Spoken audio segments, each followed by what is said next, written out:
तो स्टार्ट करते हैं, क्योंकि ये थियोरेटिकल क्वेश्चंस है, सारे के सारे थ्योरी क्वेश्चंस है और पूरा का पूरा पेपर कवर होगा। अगर आ चुका है तुम्हारा पेपर, पहले ही तुमने प्री बोर्ड दे रखा है, तो वहां से भी देखना क्वेश्चन मैच करेंगे और आने वाला तो पेपर आएगा, इसकी मेरी गारंटी है। पूरा का पूरा पेपर इन्हीं क्वेश्चन से कवर होगा। लेकिन प्रॉब्लम कहां पे आती है क्लास, सेम यही लैंग्वेज क्या पता ना हो, कुछ लैंग्वेज क्वेश्चन घुमा के पूछा गया हो, कोई केस बेस्ड क्वेश्चन हो, जहां पे कुछ क्वेश्चन ऐसे भी आते हैं जहां आपको अपना ओपिनियन लिखना है। तो अगर आप ये सारा करके जाओगे तो एक एक करके जो भी क्वेश्चन होगा उसको आराम से कर लोगे। और एक एक करके क्लास क्वेश्चंस की बात करते हैं। अब क्या क्या क्वेश्चन है, circular flow of income in two sector economy, two sector में बैंक नहीं आएगा। दूसरी बात, लिमिटेशंस जीडीपी वेलफेयर, इसमें कोई भी लिमिटेशन आ सकता है, सबसे ज्यादा जो चांस है वो है एक्सटर्नलिटीज। ठीक है, पीडीएफ दे दिया, इसका मतलब नहीं वीडियो ना देखो, एंड तक देखो, मैं कई सारी बातें एक्स्ट्रा बताऊंगा आपको, जिसे कॉपी में नोट करोगे आप। एक्सटर्नलिटीज वाला जो पॉइंट है उसके बहुत ज्यादा चांसेस है। डबल अकाउंटिंग होता क्या है क्लास, को कैसे अवॉइड करेंगे, इसके दो मेथड होते हैं अवॉइड करने के क्लास, वो आपको लिखने हैं। कौन सा आइटम इंक्लूड होगा, कौन सा आइटम एक्सक्लूड होगा, पक्का आएगा क्लास, इसकी मैं और प्रैक्टिस करा दूंगा आपको। जितने भी क्वेश्चन मैं करा रहा हूँ ना, इन सब की दबा के जम के मैं प्रैक्टिस कराऊंगा यूट्यूब पे बिफोर एग्जाम। डोंट वरी, चिंता की बात है, मुझे पता है बोलो सर आप मुझे इसके आंसर लिख के दे दो, भैया मैं आंसर लिख के दे दूंगा, तुम कुछ नहीं कर पाओगे फिर, क्योंकि तुम तो बस कंटेंट इकट्ठा कर लोगे,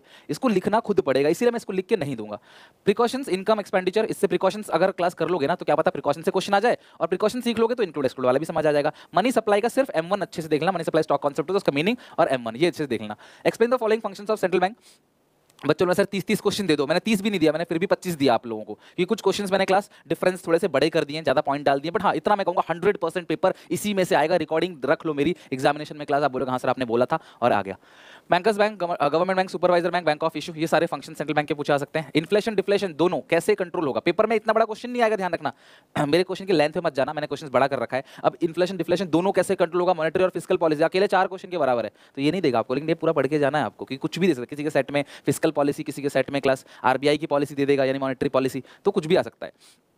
क्लास मनी क्रिएशन बहुत इंपॉर्टेंट है, एक न्यूमेरिकल एग्जांपल लेकर मनी क्रिएशन यानी क्रेडिट क्रिएशन वाला टॉपिक है ये। एग्रीगेट डिमांड के 5 कंपोनेंट, उसके बाद क्लास रिलेशनशिप, एमपीसी एमपीएस के, इन सब का जो रिलेशनशिप है न्यूमेरिकल एग्जांपल देकर सीखना है। डेरिवेशन, सेविंग कर्व कैसे बनेगा कंजप्शन कर्व से, उसको एक्सप्लेन करना है, जहां डायग्राम बना सको वहां डायग्राम बनाना। मैं बिफोर एग्जाम आपको डायग्राम की भी पूरी प्रैक्टिस करा के भेजूंगा। Working of investment multiplier by giving a numerical example, जैसा क्लास मनी क्रिएशन का है ऐसी इन्वेस्टमेंट मल्टीप्लायर का एक आएगा, बट करके दोनों आना पड़ेगा, कौन सा आएगा ये नहीं पता। Equilibrium level of income is attain through saving, ऐसा ही अप्रोच बहुत ज्यादा चांस होता है, एडीएएस और उसी को एक्सप्लेन करेंगे, तो ऐसा ही अप्रोच इनमें से कोई भी आ सकता है।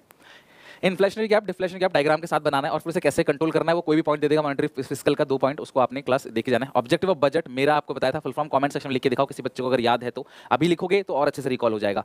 एक्सचेंज रेट कैसे डिटरमाइन किया जाता है, फ्लेक्सिबल रेट से, यानी कि जहां पे डिमांड सप्लाई बराबर होता है। डेप्रिसिएशन ऑफ डोमेस्टिक करेंसी, उसका इंपैक्ट क्या होगा एक्सपोर्ट पे और इंपोर्ट पे। एप्रिसिएशन ऑफ डोमेस्टिक करेंसी क्या, उसका एक्सपोर्ट इंपोर्ट पे क्या फर्क पड़ेगा। 3 सोर्सेज बताने हैं, डिमांड और सप्लाई, क्यों फॉरेन करेंसी की डिमांड होती है और क्यों सप्लाई होती है। मैनेज फ्लोटिंग बहुत इंपॉर्टेंट है क्लास, ये ध्यान रखना, डर्टी फ्लोटिंग, 2 मेरिट और 2 डीमेरिट, ये नया ऐड हुआ है तो प्लीज इसको जरूर लिखना।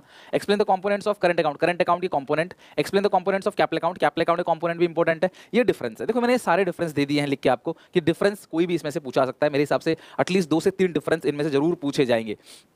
Real nominal GDP, final goods, intermediate goods, voluntary unemployment, involuntary unemployment, autonomous और एकोमोडेटिंग ट्रांजैक्शंस हो गया। इसके अलावा devaluation, depreciation, revenue expenditure, capital expenditure, revenue deficit, capital deficit, ठीक है। इसके अलावा बैलेंस ऑफ ट्रेड और balance of payment, current account and capital account in BOP, depreciation और capital loss, current account surplus और current account deficit, COS, CS, CAD, direct tax और indirect tax, और stock और फ्लो, इन सबके differences please बना के जाना, कोई भी 2-3 डिफरेंस पूछ सकता है। इसके अलावा न्यूमेरिकल का मैं कोई क्वेश्चन दे नहीं रहा, मैं आपको बिफोर एग्जाम प्रैक्टिस करा के भेजूंगा। न्यूमेरिकल की फॉर्मूला याद रख के आना, न्यूमेरिकल का फॉर्मूला भी रिवीजन करा दूंगा, प्रैक्टिस भी, सब कुछ रिवीजन एक बार हो जाएगा before exam, don't worry.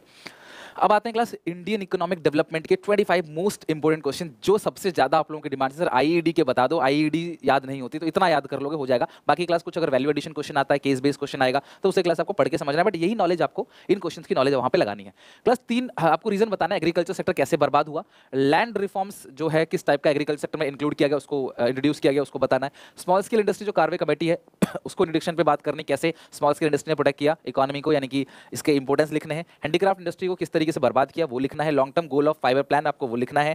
Explain the various classification of industry, industry को किस तरीके से 3 शेड्यूल में क्लासिफिकेशन हुआ है। 1956 इसका पहला था, 1948 डाटा वगैरह को रट्टा मारने की जरूरत है, मैं आपको लिस्ट दे दूंगा, पूरा डाटा यहीं पे याद करा दूंगा, एक्सप्लेन करा दूंगा, अच्छे से हो जाएगा, उसको पीछे टाइम वेस्ट मत करना।